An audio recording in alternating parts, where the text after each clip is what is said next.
नमस्कार दोस्तों, स्वागत है आप सभी का आपके अपनी YouTube चैनल में। दोस्तों आज की इस वीडियो में हम लोग अध्ययन करेंगे हिंदी व्याकरण के अंतर्गत पर्यायवाची शब्द का। दोस्तों यह मोस्ट इम्पॉर्टेंट टॉपिक है और यदि इसे समझने का तरीका आपको पता है तो इसे याद करना भी बहुत आसान है। दोस्तों इस वीडियो में हम आपको कुछ टिप्स बताएंगे जिससे आपको ये टॉपिक आसानी से याद हो जाएगा। इससे पहले हमने आपको कहानी के माध्यम से गंगा की पर्यायवाची याद करवाई थी और उसी प्रकार से आज कुछ टिप्स और ट्रिक्स से कुछ अन्य पर्यायवाची शब्द जो कि बार बार हमारे एग्जाम में पूछे जाते हैं उनको याद करने का प्रयास करेंगे। तो चलिए दोस्तों शुरू करते हैं। और सबसे पहले आपसे कहना चाहेंगे कि यदि आपने हमारे चैनल को अभी तक सब्सक्राइब नहीं किया है तो कर लीजिए और ऑल नोटिफिकेशन बेल को भी दबा दीजिएगा। तो चलिए दोस्तों सबसे पहले जान लेते हैं कि पर्यायवाची शब्द कहते किसे हैं। तो यहाँ पे देखेंगे सबसे पहले कि पर्याय का अर्थ है समान तथा वाची का अर्थ होता है बोले जाने वाले, अर्थात जिन शब्दों के अर्थ में समानता हो उन्हें पर्यायवाची शब्द कहते हैं। इन्हें समानार्थी शब्द भी कहा जाता है। हम यहाँ पे कह सकते हैं कि समान अर्थ वाले शब्दों को पर्यायवाची या फिर समानार्थी शब्द या समानार्थक शब्द भी कहा जाता है। जैसे आपने सुना होगा कि जो सूर्य है, सूर्य का पर्यायवाची होता है यानी कि इसका समान अर्थ वाला दूसरा शब्द होता है दिनकर, दिवाकर, रवि, भास्कर, भानु, दिनेश। यानी ये सभी जो शब्द हैं इनका एक ही अर्थ निकलता है, वो है सूर्य का। तो अर्थात ये जो सूर्य है या सूरज है उसका ये सभी क्या हैं, समानार्थी शब्द हैं या फिर आप कहिए पर्यायवाची शब्द हैं। ठीक है, तो इसी प्रकार से आगे हम लोग कुछ इम्पॉर्टेंट शब्द हैं जिनके पर्यायवाची हमारे एग्जाम में पूछे जाते हैं उनको याद करने का प्रयास करते हैं। तो यहाँ पे सबसे पहले दोस्तों देखते हैं कि महत्वपूर्ण पर्यायवाची शब्द कौन कौन से हैं जो परीक्षा में पूछे जाते हैं। तो सबसे पहले हम यहाँ पे याद करेंगे पानी यानी जल का पर्यायवाची शब्द कौन कौन सा है इम्पॉर्टेंट। इसको अगर आप याद कर लेंगे तो इसके बाद आप 3-4 ऐसे शब्द हैं, ऐसे जो है वस्तुएं हैं जिनकी पर्यायवाची आप आसानी से याद कर ले जाएंगे। तो सबसे पहले यहाँ पे हम लोग देखते हैं कि पानी यानी कि इसका पर्यायवाची कौन कौन सा है, इसको हम याद कर लेंगे। तो पानी का पर्यायवाची होता है नीर, सभी को पता है, वारी, अम्बु, तोय, जल। ठीक, सलिल, उदक, पय, घनरस, जीवन। ठीक है, इतने शब्द जो है पर्याय हैं पानी के, इनको हमको याद रखना है। ठीक है, तो यहाँ पे 2-3 शब्द तो हम लोग को पहले से पता है, जैसे नीर, जल, ठीक है, जीवन। जल इसे कहते हैं ना, जल ही जीवन है, तो जल क्या है, जीवन भी पर्याय है। आगे घन रस, ठीक है, घन जो है बादल का भी पर्यायवाची है। ठीक है, आगे हम लोग पढ़ेंगे। और घन यानी बादल का रस क्या होता है, पानी। ठीक है, तो घन रस। यहाँ पे पय, उदक, सलिल, तोय, अम्बु, वारी, इसको हम लोग याद कर लेंगे। ठीक है, कि ये सभी जो है पानी के पर्यायवाची हैं, आगे चल के ये बहुत काम देगी। ठीक है, तो इन सभी शब्दों को यदि हम याद कर लेते हैं तो आगे हम लोग देखते हैं बादल की पर्यायवाची। ठीक है, क्योंकि बादल कहीं ना कहीं पानी से जो है कनेक्टेड है। तो यहाँ पे हम लोग देखेंगे कि पानी के पर्यायवाची में जितनी भी पानी के पर्यायवाची यहाँ पे हम लोगों ने देखा था, इन सभी में दा शब्द, दा वर्ण जोड़ देंगे तो एक नया शब्द बनेगा जो कि बादल का पर्यायवाची होगा। ठीक है, दा का अर्थ होता है देने वाला। ठीक है, तो बादल क्या देता है, पानी देता है। तो यहाँ पे हम लोग देखेंगे जैसे पानी का पर्यायवाची है नीर, तो बादल का क्या हो जाएगा, नीरद, दा वर्ण जोड़ देंगे। वारी का जो है पर्यायवाची किसका है, पानी का, तो यहाँ हो जाएगा वारिद। अम्बु है पानी का, तो बादल का हो जाएगा अम्बुद। तोय है पानी का, तो बादल में दा वर्ण जोड़ेंगे, तोयद हो जाएगा। उसी प्रकार से जलद, पयोद। ठीक है, ये सभी जो पर्यायवाची हैं क्या हैं, बादल के पर्यायवाची हैं। तो इतने पर्यायवाची शब्द हम लोग को याद हो जाएंगे। यदि पानी के पर्यायवाची हमको पता है तो वहाँ पे दा वर्ण जोड़ेंगे तो सभी बादल के पर्यायवाची हो जाएंगे। इसके अलावा कुछ और इम्पॉर्टेंट बादल यहाँ पे देख लेंगे।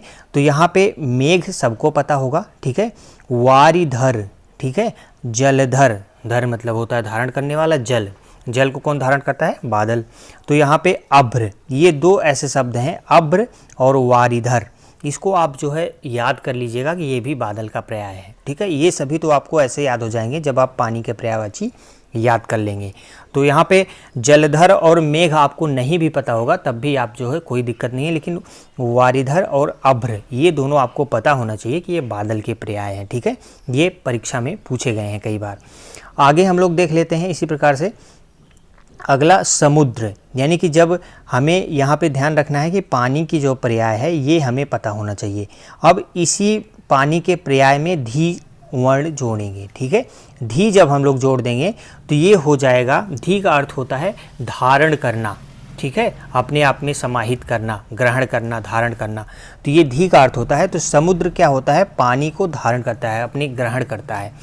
तो नीर में धी जोड़ेंगे तो हो जाएगा नीरधि, वारिधि, अम्बुधि, तोयधि, जलधि। इतना तो हमें जो है याद हो जाएगा। और एक ये पयोधि, ठीक है। तो ये सभी पानी के पर्यायवाची वाले शब्द में धी जोड़ने से बने हैं और ये सभी किसके पर्याय हैं, समुद्र के। यानी कि आप नीर में धी जोड़ देंगे नीरधि, वारिधि, अम्बु में धी जोड़ेंगे अम्बुधि, तोय में धी जोड़ेंगे तोयधि, जल में धी जोड़ेंगे जलधि, ठीक है। इसी प्रकार से, ठीक है, पय में जोड़ेंगे पयोधि हो जाएगा, ठीक। तो ये सभी जो है पयोनिधि और तोय निधि, ठीक है। निधि मतलब होता है जिसके क्या कहते हैं, संग्रह, जिसके पास अधिक मात्रा में हो। तो यहाँ पे जो है तोय होता है पानी का, ठीक है, तोय निधि हो जाएगा। पयो होता है पानी का, पयोनिधि हो जाएगा। अब यहाँ पे रत्नाकर एक इम्पॉर्टेंट है जो कि पूछा गया है, इसको आप याद कर लेंगे। देखिए समुद्र में बहुत मात्रा में जो है अलग अलग मात्रा में रत्न पाए जाते हैं, ठीक है, इसलिए इनको रत्नाकर भी कहा गया है। तो ये जो है समुद्र का पर्यायवाची है रत्नाकर, इसको याद कर लेंगे। और नदीस यानी नदियों के ईस, सारी नदियाँ जाके कहाँ मिलती हैं, समुद्र में, तो इसलिए नदीस कहा गया है। और नदीस किसका पर्याय है, समुद्र का, ठीक है। तो ये दो शब्द याद कर लेंगे, एक रत्नाकर और एक नदीस। बाकी की सभी जो है पानी की पर्यायवाची में धी जोड़ने से जो भी नया शब्द बनेगा वो सभी समुद्र के पर्यायवाची होंगे, ठीक है। तो यानी कि आपको केवल याद ये करना है कि पानी का पर्यायवाची, उसमें दा जोड़ेंगे तो बादल का हो जाएगा, धी जोड़ देंगे समुद्र का हो जाएगा, ठीक है। आगे इसी प्रकार से एक शब्द और देखते हैं जो कि बहुत परीक्षा में पूछा जाता है, कमल का पर्याय। अब यहाँ पे देखेंगे कमल का पर्याय में जैसे हम लोगों ने याद किया था पानी का नीर, वारी, अम्बु, तोय, तो उसी प्रकार से कमल के पर्यायवाची याद करने के लिए हम लोग को जा वर्ण जोड़ना पड़ेगा पानी के पर्याय में। जा मतलब होता है जन्म लेने वाला, उत्पन्न होने वाला। तो जो पानी में उत्पन्न होता है कौन, कमल। तो यहाँ पे अगर हम लोग देखेंगे तो नीरज यानी नीर में जा जोड़ देंगे, जा, नीर में उत्पन्न होने वाला, जा मतलब जन्म लेने वाला, उत्पन्न होने वाला। वारिज, अम्बुज, तोयज, जलज, ठीक है। ये सभी देखिए लास्ट में जा वर्ण लगा हुआ है, यानी कि जा मतलब होता है जन्म लेने वाला, बाकी सभी पानी में पर्याय है, ठीक है।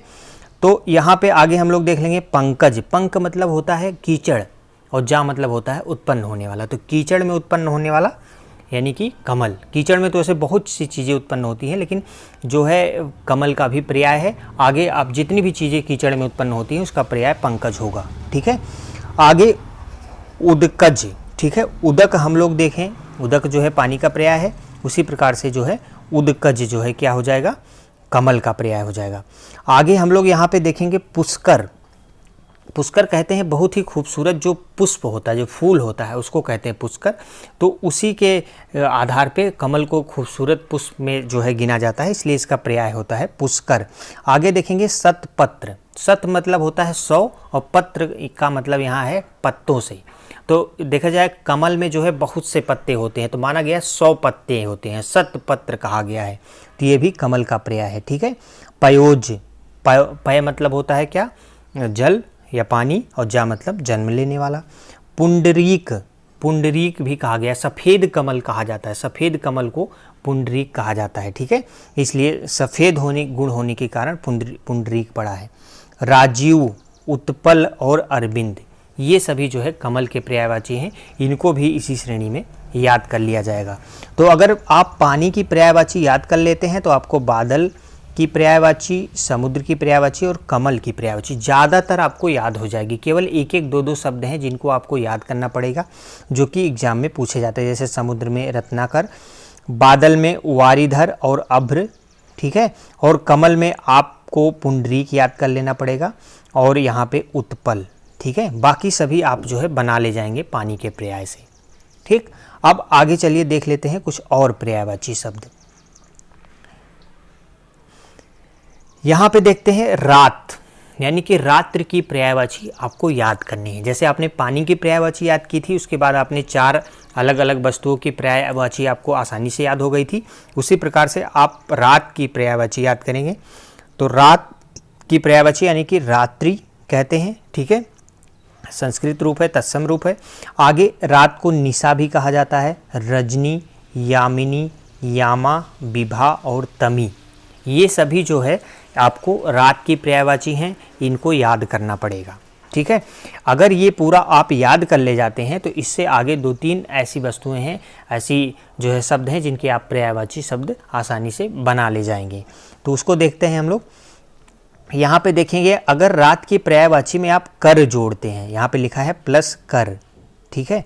रात की जितनी भी पर्यायवाची यहाँ पे आपने देखी है, इसमें अगर आप कर जोड़ेंगे तो ये चंद्रमा की पर्यायवाची बन जाएगी, ठीक है। तो यहाँ पे हम लोग देखते हैं, जैसे रात की पर्यायवाची है रात्रि, तो चंद्रमा का हो जाएगा रात्रि कर, ठीक है। निशा है निशा कर, रजनी है रजनी कर, ठीक। यामा है यामा कर, विभा है विभा कर, ठीक है। ये सभी जो है यामिनी कर भी आप बना सकते हैं, ठीक है। तो ये भी चंद्रमा का ही पर्यायवाची, यानी रात की जितनी पर्यायवाची हैं उसमें आप कर लगा के एक नया शब्द जो बना रहे हैं वो भी क्या हो जाएगा, चंद्रमा का पर्याय हो जाएगा। अब आगे कुछ ऐसे चंद्रमा के और पर्याय आते हैं, उनको भी याद करना जरूरी है। इतना तो आपको यहाँ से याद हो जाएगा यदि आप रात्रि की पर्यायवाची याद कर लेते हैं। तो चंद्रमा आगे देखेंगे, कलानिधि, बहुत इंपॉर्टेंट है, कई बार पूछा गया है। कलानिधि क्यों कहा जाता है, देखे होंगे आप चंद्रमा, जैसे पूर्णिमा के दिन चंद्रमा पूरा दिखाई देता है, उसके बाद देखेंगे तो जो है उसके पहले अगर आप देखते जाएंगे तो कभी छोटा कभी बड़ा कभी आधा, ऐसे मतलब वो अपने रूप को बदलता रहता है, कला दिखाता रहता है, ठीक है। तो इसलिए इसका नाम पड़ा कलानिधि, ठीक है। राका भी होता है, राका मतलब होता है एक प्रकार से रात्रि का ही पर्यायवाची है, तो राकेश, राका ईश, ठीक है। रात्रि के जो ईश हैं वो क्या है, चंद्रमा, तो ये हो जाएगा राकेश। शशांक, ठीक है, शशांक, मयंक और हिमांशु, ये तीनों आपको याद करना पड़ेगा। कलानिधि सबसे ज़्यादा पूछा जाता है, ठीक है। तो कलानिधि नाम क्यों पड़ा, क्योंकि चंद्रमा अपने आकार को बदलता रहता है प्रत्येक दिन, उसी आधार पे इसका नाम पड़ा कलानिधि। बाकी रात की पर्यायवाची में आप कांशु, ये 3 शब्द और ध्यान में रखेंगे कि ये भी चंद्रमा के पर्याय हैं, कभी कभी एग्जाम में पूछे गए हैं, ठीक। अब अगला देखते हैं, अगला शब्द है राक्षस यानी कि असुर। अगर रात्रि की पर्यायवाची में आप चर जोड़ देते हैं, चर जो है शब्द अगर आप जोड़ेंगे तो जो नया शब्द बनेगा वो राक्षस का पर्यायवाची होगा, ठीक है, पूछा जाता है एग्जाम में। जैसे रात्रि रात का पर्याय है और उसमें चर जोड़ देंगे तो रात्रिचर हो जाएगा, ये किसका पर्याय हो जाएगा, राक्षस का। निशाचर, यामाचर, रजनीचर, यामिनीचर, विभाचर, ठीक है, ये किसके पर्याय हो जाएंगे, राक्षस यानी असुर के, ठीक है। अब यहाँ पे इतने पर्याय तो आपको रात्रि की पर्यायवाची में चर जोड़ने से याद हो जाएंगे। इसके अलावा कुछ और जो है राक्षस के पर्याय हैं जो कि एग्जाम में पूछे जाते हैं, तो उसमें सबसे ज़्यादा जो इम्पॉर्टेंट है वो है यातुधान, ठीक है। यातुधान का मतलब होता है कि जैसे मनुष्यों का घर उजाड़ने वाला, या ऋषियों मुनियों का जो झोपड़ी होती थी, राक्षस क्या करते थे, उनको उजाड़ देते थे, बहुत परेशान करते थे, तो इसलिए इनका नाम पड़ा यातुधान, ठीक है। तो ये भी इंपॉर्टेंट है, कई बार पूछा गया है।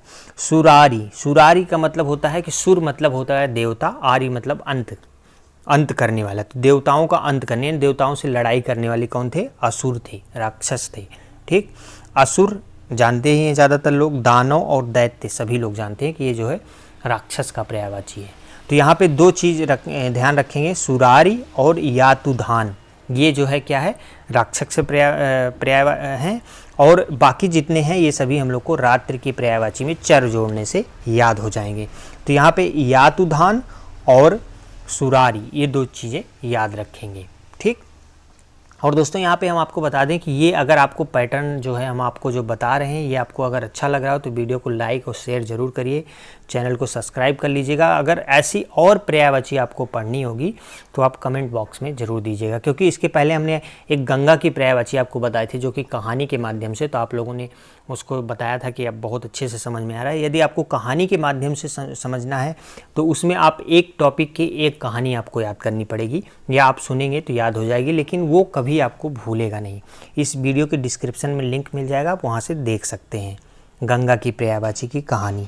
ठीक है, आगे चलिए और कुछ पर्याय देखते हैं, जैसे सांप, ठीक है, सर्प। अब सांप की पर्यायवाची हमको याद करनी पड़ेगी। ठीक है, अब यहाँ पे हम लोग देखते हैं सर्प, अहि, नाग, उरग, फड़ी, भुजंग, व्याल, पन्नग और फणीधर। इतनी पर्यायवाची हैं सांप की इम्पॉर्टेंट। इनको यदि आप याद कर लेते हैं तो आपको मोर और शिव यानी शिव जी की पर्यायवाची आपको याद हो जाएगी। तो यहाँ पे देखते हैं यदि हम, तो सर्प सांप का है पर्याय। ठीक है, अहि, नाग सबको पता है, उरग क्योंकि सांप जो है पेट के बल चलते हैं। ठीक है, पेट के बल चलते हैं, रेंग के चलते हैं, इसलिए इसका नाम पड़ा उरग। फड़ी होते हैं, ठीक है, इनकी फड़ी होती है इसलिए फड़ी भी कहा गया है। फड़ी धारण करते हैं इसलिए फणीधर भी कहा गया है। ठीक है, ब्याल बिलों में रहते हैं इसलिए ब्याल कहा गया है। ठीक है, भुजंग और पन्नग इसको आप याद कर लेंगे। तो इतने पर्याय हैं सांप के। अब आगे इसी में यदि आप भच्छी जोड़ते हैं शब्द या फिर शत्रु जोड़ते हैं तो मोर का पर्यायवाची 3-4 आपको याद हो जाएंगे। जैसे सर्प भच्छी, ठीक है, सांप को भक्षण करने, सांप का भक्षण करने वाला या मारने वाला कौन है? मोर। ठीक है, मोर क्या करते हैं? सांप को खा जाते हैं मार के। तो सर्प भक्षी सांप का पर्याय है। नाग भक्षी, उरग भक्षी, ठीक है, ये सभी जो है सांप के मोर के पर्यायवाची हैं। ठीक है, यदि आप सर्प का पर्यायवाची आपको याद है तो उसी में आप सभी पर्याय में भक्षी या फिर शत्रु लगा के मोर का पर्यायवाची बना सकते हैं। ठीक है, जैसे सर्प शत्रु, ठीक है, कौन हो जाएगा? मोर। उरग शत्रु कौन हो जाएगा? मोर हो जाएगा। भुजंग शत्रु मोर। ठीक है, ऐसे कहीं मिले तो मोर का पर्याय है। आगे कुछ और मोर के पर्यायवाची हैं जो बहुत ही इंपॉर्टेंट है, बहुत बार पूछे गए हैं, इसलिए जो है इनको आगे भी हम लोग कुछ ऐसे शब्द हैं जिनको याद करेंगे। ठीक है, जैसे केकी, कलापी, सिखी। देखिए मोर के सिर पे जो है ऐसे ऊपर निकला रहता है, शिखर टाइप में, सिखी कहा गया, सिखी और शिखंडी इस वजह से। ठीक है, नीलकंठ, मोर का जो गला होता है क्या होता है? नीला होता है। शंकर जी का भी पर्यायवाची है नीलकंठ, क्योंकि उन्होंने विष को जो है पी लिया था, इस वजह से उनका गला नीला हो गया था, इसलिए भी शंकर जी को नीलकंठ कहा जाता है। लेकिन जो है मोर का जो भी पर्यायवाची नीलकंठ होता है, क्योंकि मोर का गला भी नीला होता है। ठीक है, तो नीलकंठ भी मोर का पर्याय है। हरि, ठीक है, और शिव सुत वाहन, जो शिव के पुत्र हैं उनका वाहन है मोर। ठीक है, तो शिव सुत वाहन, तो ये इंपॉर्टेंट है मोर का। और यहाँ पे ये चारों इंपॉर्टेंट है, केकी, कलापी, सिखी और शिखंडी। ठीक है, सिखी कहा जाता है, सिर के ऊपर जो है शिखर टाइप में बना रहता है मोर के, और शिखंडी इस वजह से। नीलकंठ है और हरि, ये सभी जो है इंपॉर्टेंट हैं, इनमें ये चारों आपको याद होनी चाहिए। और शिव सुत वाहन, ठीक है, ये भी मोर का पर्याय है। तो ये आप सर्प के पर्यायवाची में भच्छी जोड़ के भी 3-4 मोर के पर्यायवाची आसानी से याद कर ले जाएंगे।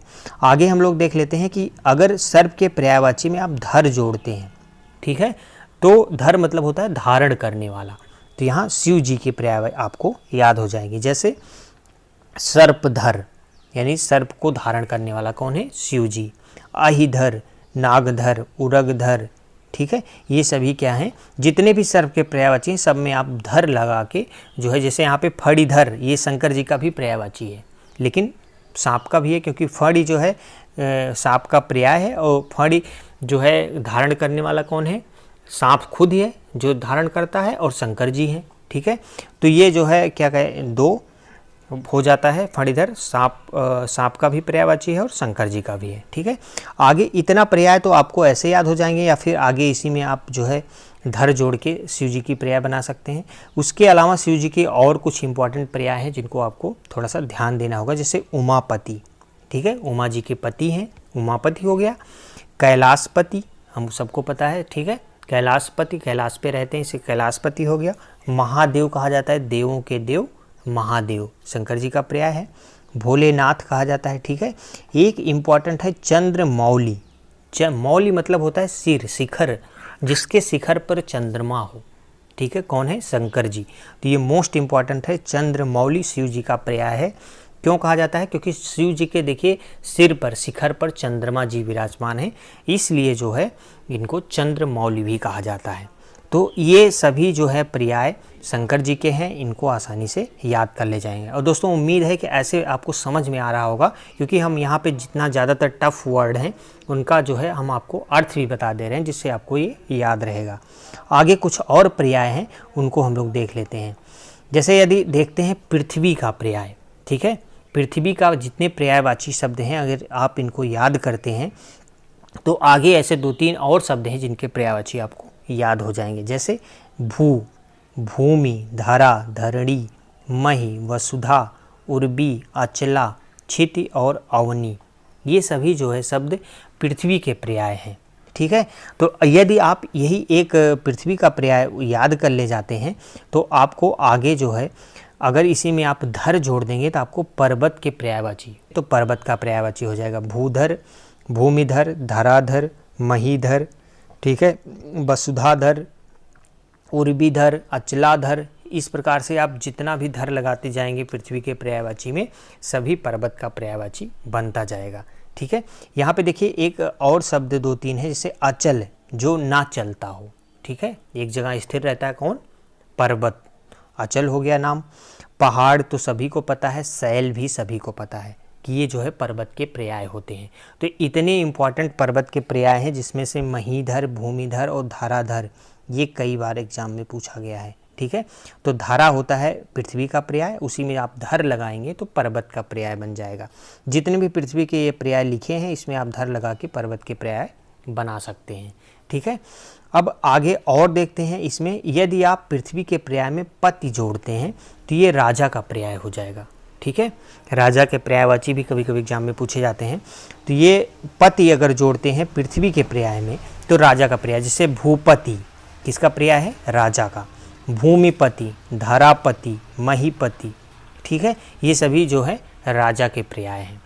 और महीप, ठीक है, ये आपको एक याद करना है अलग से कि ये भी राजा का पर्याय होता है। बाकी सम्राट तो सबको पता है कि राजा का पर्याय होता है, ठीक है। तो महीप याद कर लेना है, बाकी जितने पृथ्वी के पर्याय हैं उसी में यदि आप पति जोड़ते हैं तो आपको राजा का पर्यायवाची शब्द मिल जाएगा। आगे देख लेते हैं, इसी में यदि आप रूह जोड़ते हैं, रूह, ठीक है, पृथ्वी के पर्यायवाची में रूह जोड़ते हैं तो पेड़ के कुछ पर्यायवाची शब्द आपको आसानी से याद हो जाएंगे।